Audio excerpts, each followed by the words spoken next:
Hey there, race fans. Welcome to another edition of This Week in the Valley. I'm your host, Matt Noonan. What a busy Independence Day weekend it was around the Valley as we saw plenty of big races up and down the map. The OVDTR cameras were certainly busy as we were on hand at 3 different nights of racing. All told, 5 different races of highlights. So let's get right to it. Thursday was the night the stars come out at Atomic Speedway, featuring the All-Star Circuit of Champions sprint cars. Tim Schaefer and Danny Holtgraber brought the field down to the green flag, and Schaefer would assume the early lead of this race in his familiar number 45 machine. But back behind him, he'd feel an early challenge from the number 5 of Travis Philo, as Philo takes a hard look to the inside in turns 3 and 4, but cannot make the pass stick as the lead duo would hit lap traffic. Behind the number 14 of Dale Blaney was charging hard. Blaney starting back in the number 7 position, but he quickly advanced in on the leaders and was able to make up some headway through lap traffic. A few laps after catching leader Tim Schaefer, Blaney would make his move in turns 1 and 2 as he drives by on the outside and takes over the lead of the race. In the race's final laps, a caution would come out for the first time, but Blaney had put enough lapped machines between himself and Schaefer to have a comfortable advantage, and he would cruise to take the checkered flag by more than a straightaway. Dale Blaney back in victory lane at Atomic Speedway. Then in the late model A main, Greggy Oliver and Delmas Conley would lead to the field to the 50-lap A main. It would be Conley getting the jump on the outside, and the Dirt Late Model Hall of Famer would lead most of this one.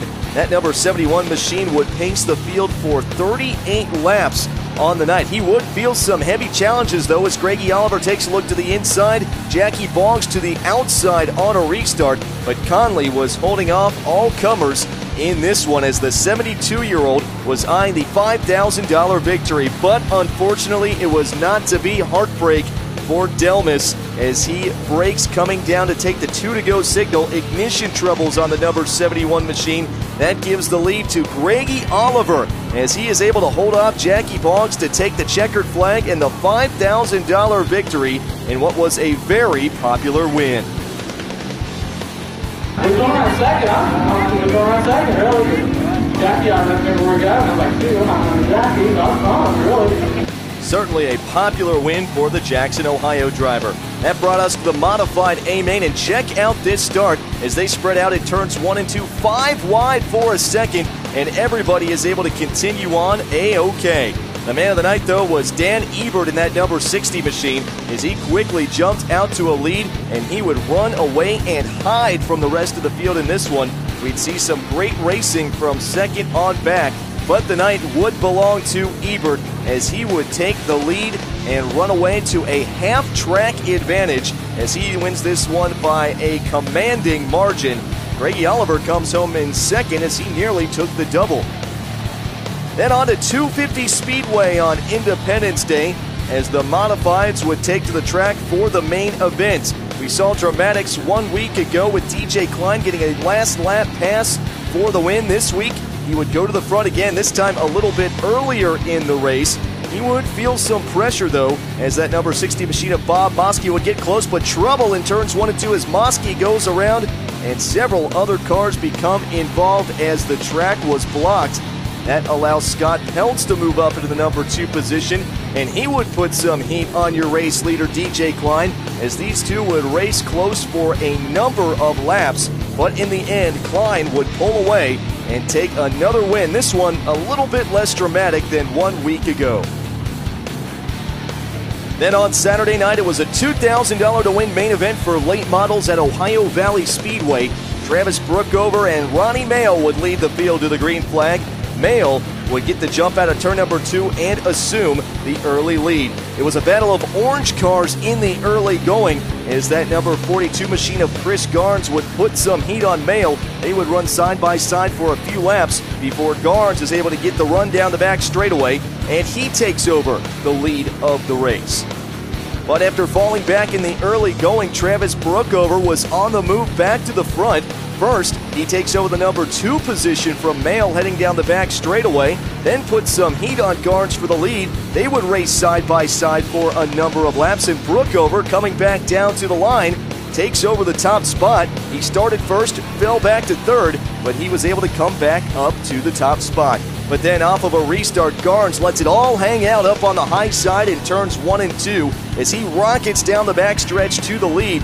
Brookover would battle back to the inside as they would race wheel to wheel for a few laps, but Garnes, coming up at turn number 4, able to get back out in front, and then from there he would cruise to take the checkered flag and the $2,000 victory.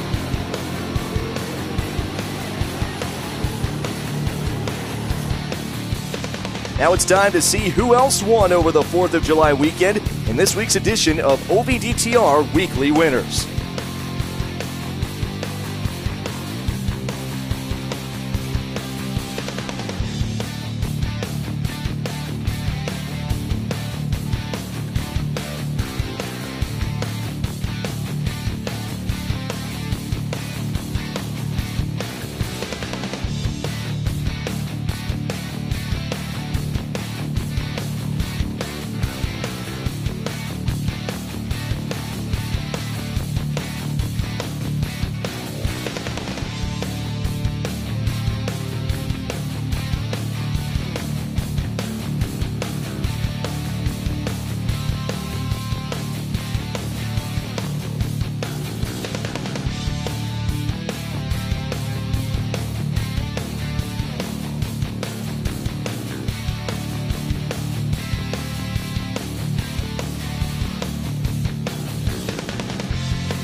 Ron's Auto Center in Chester Hill, Ohio is proud to support OVDTR.com.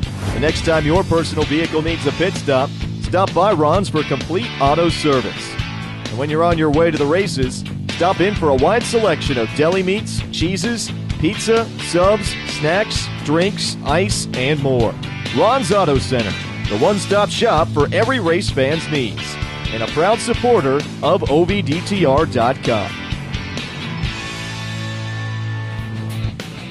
Welcome back to This Week in the Valley. Well, they call it the month of money in sprint car racing. It starts in July and works its way into August. And one of the biggest events of the entire year in sprint car racing is the Kings Royal at Eldora Speedway, and it's coming up this Saturday night. We're joined now by the voice of Eldora Speedway, one of our great friends, Dustin Jarrett. Dustin, thanks for joining us. A big race on tap this weekend. Yeah, absolutely, Matt. You know, the Kings Royal is one of these races where I've really grown to love in my 5 years at Eldora.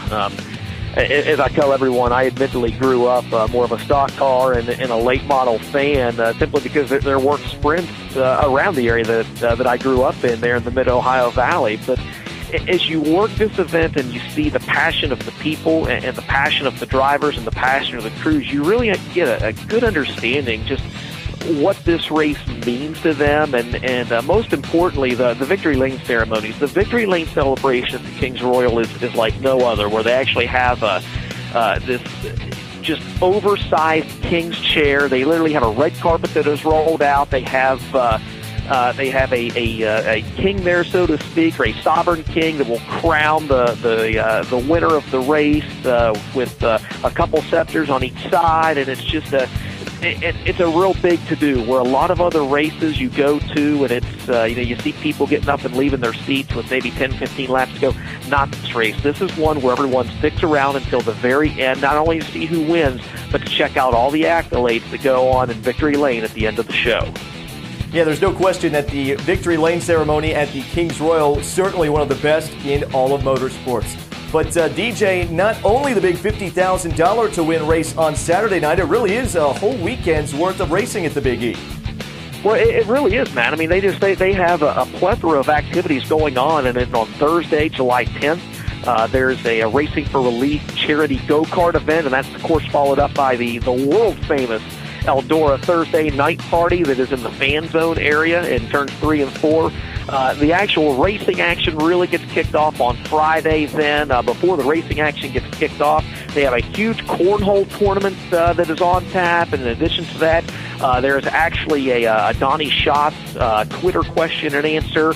I'll be on hand for that, and I'll actually be emceeing the STP unveiling of the Donnie Schatz Knoxville Nationals car. That'll be at the Chevrolet Performance Parts display at 4:30 on Friday. And then, of course, the actual on-track action really gets underway then with hot laps at 6:30 and racing at 8. That's on Friday. A complete show for the World of Outlaw Sprint Cars and a complete show for the NRA Sprint Invaders.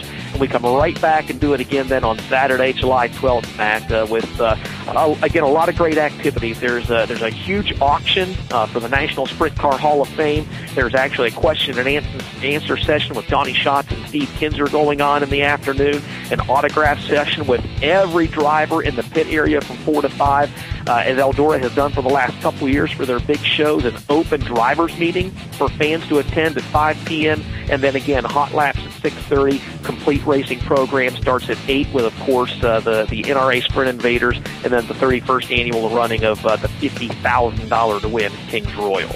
As we said, certainly one of the crown jewels of the sprint car racing calendar. And DJ, also really kind of looking at everything you guys have done this year at the track.